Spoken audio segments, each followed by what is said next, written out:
Ngayon, Friday 13. So, ito na yung nakikita mo yan, ang pinaka 6 feet na yan.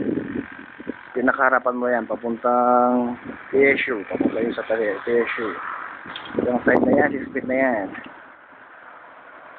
Then doon. So, the rest, yan, inaasinta pa yan. Hindi kasi pwede nasintain ng diretsong 6 feet kasi lalo na mahangin. Baka bumigay. Hindi niya kaya. Yan. Meron na rin yan. Yan. Yan. Yan. Meron na.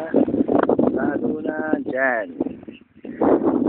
Kura nila Kuya Emil. Hindi pwede natin dapat pinapatuyo muna. Kasi baka matumba lang daw, sayang.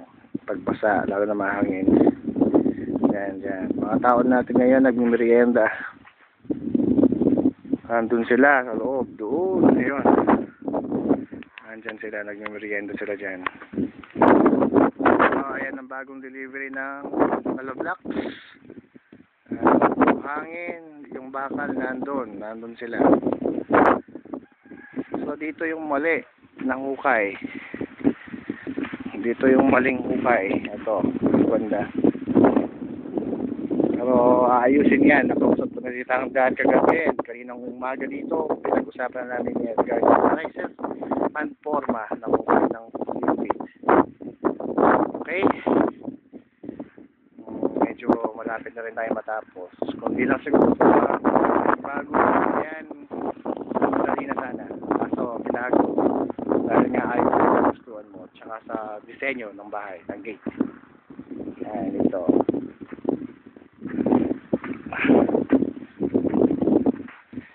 So, yung mga may kahoy na yan, hindi pa nabuhusan. Bubuhusan pa lang yan. Puro. So, yung mga bakante, ganun din. Lagyan din yan ng puro. Ayan, tulad yan, bakante. May puro dyan. Bakante dito, puro dyan. Ang poso natin. Okay? May nakikita ka ng view ngayon. Kesa dati, wala pa. Good day and happy viewing. Kaitin ko, no? Okay lang yan. Okay. Malas naman ako. Joke. Yan lang po yan.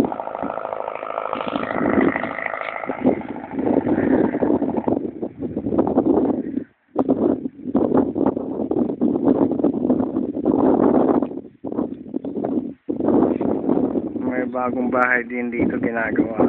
Bali, hindi na ganong katapat nitang doon banda yan. Ayun, may mga Aloblax doon, no?